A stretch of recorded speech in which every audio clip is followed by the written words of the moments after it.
வணக்கம் மக்களே, welcome to BYN movie review Tamil. So இந்த வந்த மூவியோட ரிவ்யூ பற்றி பார்க்க போகிறோன்னா, விஜய் தேவர்கொண்டா, சத்யதேவ், பாக்யஸ்ரீ போஸ் இந்த மாதிரி பல பேர் நடிப்பில் வெளியாக இருக்கிற கிங்டம் மூவியோட ரிவ்யூ தான் ஃப்ரெண்ட்ஸ் பார்க்க போகிறோம். கிங்டம் இந்த படத்தோட கதையை பற்றி நம்ம சொல்லணும்னா, இந்த படத்தில் வந்து பார்த்திங்கன்னா ஹீரோ விஜய் தேவர்கொண்டா வந்து பார்த்திங்கன்னா சூரியன்ற ஒரு கேரக்டரில் ஒரு சின்சியரான ஒரு கான்ஸ்டேபிளாக வந்து பார்த்திங்கன்னா இருக்கார். அவர் வந்து பார்த்திங்கன்னா எப்படின்னா ஒரு ரொம்ப அராத்தான ஒரு ஆள். டக்குன்னு வந்து பார்த்திங்கன்னா ஏதாவது ஒன்று தப்புன்னு படிச்சுன்னா டக்குன்னு கை வச்சுட்டு தான் வருவார், அடுத்த வார்த்தையாக பேசுவாப்பில். அந்த மாதிரியான ஒரு போலீஸ் ஆஃபீஸராக வந்து பார்த்திங்கன்னா இதில் சின்சியராக இருக்கிற போலீஸ் ஆஃபீஸராக விஜய் தேவர்கொண்டா பண்ணியிருக்காரு. ஸோ இவர் வந்து பார்த்திங்கன்னா இவங்க அண்ணன் சின்ன வயசுலேயே வீட்டை விட்டு வந்து பார்த்தீங்கன்னா வெளியே ஓடி போயிடுறாரு. அப்பாவை கொண்டு வீட்டை விட்டு போயிடுறாரு. ரொம்ப நாளாக இவரும் வந்து பார்த்தீங்கன்னா தேடிட்டே இருக்காரு. ஒரு எங்கேயுமே வந்து பார்த்தீங்கன்னா அவங்க அண்ணன் எங்கே இருக்காருன்னு தெரியல. ஒரு கட்டத்தில் கார்கோ ஷிப் வந்து பார்த்திங்கன்னா ஒரு வருது. அதில் வந்து பார்த்திங்கன்னா மிகப்பெரிய எல்லா வெப்பன்ஸுமே வந்து பார்த்திங்கன்னா வெப்பன்ஸாகவே வந்து பார்த்திங்கன்னா அந்த கார்கோ ஷிப் வருது. ஸோ அங்கேயத்துக்கு வந்து பார்த்திங்கன்னா ஒரு ஸ்பை வந்து பார்த்திங்கன்னா ஒரு கண்டுபிடிச்சி சொல்கிறாங்க, இந்த மாதிரி இந்த கார்கோ ஷிப்பில் வந்து பார்த்திங்கன்னா இதெல்லாம் இந்த கடத்தெல்லாம் பண்ணுறதே உன் அண்ணன் தான்.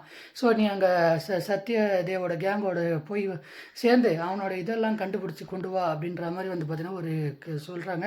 ஸோ இதுக்கப்புறம் இந்த கதையை வந்து பார்த்திங்கன்னா அவர் வந்து பார்த்திங்கன்னா அவங்க அண்ணன் கூட சேர்த்துக்காக ஊருக்கு போகிறாப்புல. இதுக்கப்புறம் இந்த கதையில் நடந்தது என்னதான் இருந்துச்சு, அண்ணன் தம்பிக்கு அவங்கள பற்றி தெரிஞ்சதா இல்லையா, இவரோட டியூட்டி அவர் செஞ்ச டியூட்டி அவர் கரெக்டாக முடிச்சாரா இல்லையா, இதுக்கப்புறம் இந்த கதையில் என்னதான் நடந்தது, இதுதான் இந்த படத்தோட மொத்த கதை. ஸோ இந்த படத்தில் விஜய் தேவரகொண்டா அண்ணனுக்கு வந்து பார்த்திங்கன்னா இந்த படம் வந்து பார்த்திங்கன்னா உண்மையே வந்து பார்த்திங்கன்னா ஒரு எப்படி சொல்கிறது, கீதா கோவிந்ததுக்கப்புறம் கோவிந்தம் அப்புறம் ஒரு நல்ல படம் அப்படின்னே வந்து பார்த்திங்கன்னா நம்ம சொல்லலாம். குறிப்பாக சொல்லணும்னா இதில் அவரோட பர்ஃபார்மன்ஸ் வந்து பார்த்திங்கன்னா ரொம்ப சூப்பராக வந்து பார்த்திங்கன்னா இருந்துச்சு. குறிப்பாக அவரோட அந்த அண்ணனோட அந்த எமோஷனல் ஆகட்டும், அதே நேரத்தில் வந்து பார்த்திங்கன்னா அந்த ஹீரோயின் கூட அந்த கனெக்ட் ஆகட்டும், எல்லாமே வந்து பார்த்திங்கன்னா சூப்பராக வந்து பார்த்திங்கன்னா இருக்குது. குறிப்பாக சொல்லணும்னா இவருக்கு இவங்க அண்ணன் சத்யதேவ் அவங்க ரெண்டு பேருக்கும் நடுவில் அந்த எமோஷனல் சீக்வன்ஸ் ஆகட்டும், ஃபைட் சீக்வன்ஸ் ஆகட்டும், எல்லாமே வந்து பார்த்திங்கன்னா சூப்பராக இருக்குது. இந்த படத்தில் அங்கே ஃபைட்டு வரவும் பாருங்கள், எல்லா ஃபைட்டுமே வந்து பார்த்திங்கன்னா ரொம்ப சூப்பராக வந்து பார்த்திங்கன்னா இருக்கும். குறிப்பாக நான் சில இடத்துல வந்து பார்த்திங்கன்னா நான் சொல்ல விரும்பலை, ஏன்னா அது எல்லாமே சொல்லிட்டுனா ஸ்பாயில் ஆகிடும். அதனால் நீங்கள் மீதெல்லாம் படத்தை வந்து பார்த்திங்கன்னா தெரிஞ்சுக்கோங்க. குறிப்பாக அதில் ட்விஸ்ட்டுன்னு வந்து பார்த்திங்கன்னா சொல்லிட்டு ஒரு சீன் வந்து பார்த்திங்கன்னா வச்சுருக்காங்க. அது வந்து பார்த்திங்கன்னா பார்க்கும்போது வந்து பார்த்திங்கன்னா இது ஒரு ட்விஸ்ட்டாக அப்படின்ற மாதிரி எனக்கு வந்து ஒரு பெரிய ஃபீல் இல்லை. உங்களுக்கு அந்த மாதிரி ஒரு ஃபீலு இருக்கும், அது உங்களுக்கு ட்விஸ்ட்டாக கூட போகலாம், இல்லை ட்விஸ்ட்டாக படாமல் போகலாம். அதனால் வந்து பார்த்தீங்கன்னா அதை நீங்கள் படத்தை பார்த்தே தெரிஞ்சுக்குங்க. இதை தவிர்த்து இந்த படத்தில் வெங்கடேஷ் கேரக்டர் ஆகட்டும்,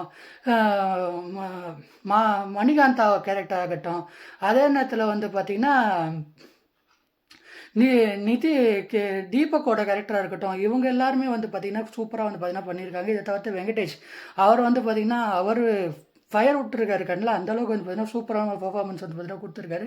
இதை தவிர்த்து இந்த படத்தில் சினிமாட்டோகிராஃபி ஆகட்டும், சினிமாட்டோகிராஃபி என்னை பொறுத்தவரையில் இந்த படத்துக்கு வந்து பார்த்திங்கன்னா ரொம்ப நல்லா இருக்குது அப்படின்னே வந்து பார்த்திங்கன்னா நான் சொல்லுவேன். குறிப்பாக இந்த படத்தை வந்து பார்த்திங்கன்னா சினிமாட்டோகிராஃபி பார்க்கும்போது ரொம்ப வந்து பார்த்திங்கன்னா நல்லாயிருக்கு. அது மட்டும் இல்லாமல் இந்த படத்தில் மியூசிக்கே நம்ம அண்ணன் அனிருத் தான். அனிருத் அண்ணன் வழக்கம் போல் வந்து பார்த்திங்கன்னா கனலே கனலேன்னு ஒரு பாட்டு, அந்த பாட்டு வந்து பார்த்திங்கன்னா விஜய் தேவர்கொண்டாக்கு ஏற்ற மாதிரி ரொம்ப சூப்பராக பண்ணியிருக்காரு. அதுக்கப்புறம் ஹீரோயினுக்கு சேர்ந்த மாதிரி வந்து பார்த்திங்கன்னா ஒரு இதயம் உள்ளேவா அப்படின்ற மாதிரி ஒரு சாங் வந்து பார்த்திங்கன்னா வருது. இதை தவிர்த்து அண்ணன் அவங்க ரெண்டு பேருக்கு தகுந்த மாதிரி ஒரு சின்ன ஒரு பிஜிஎம்மாக இருக்கட்டும், அந்த மியூசிக் ஆகட்டும், மியூசிக்கை பொறுத்தவரையில் என்னை பொறுத்தவரையில் இந்த படம் வந்து பார்த்திங்கன்னா ஒரு டாப் நாச் அப்படின்னு வந்து பார்த்திங்கன்னா நான் சொல்லுவேன். இதை தவிர்த்து இந்த படத்தில் அவங்க அண்ணனுக்கும் இதுக்கும் தம்பிக்கு ஏற்ற மாதிரி ஒரு சென்டிமெண்ட் சாங் வரும், அதுவும் வந்து பார்த்திங்கன்னா ரொம்ப சூப்பராக இருக்குது அப்படின்னு வந்து பார்த்திங்கன்னா நான் சொல்லுவேன்.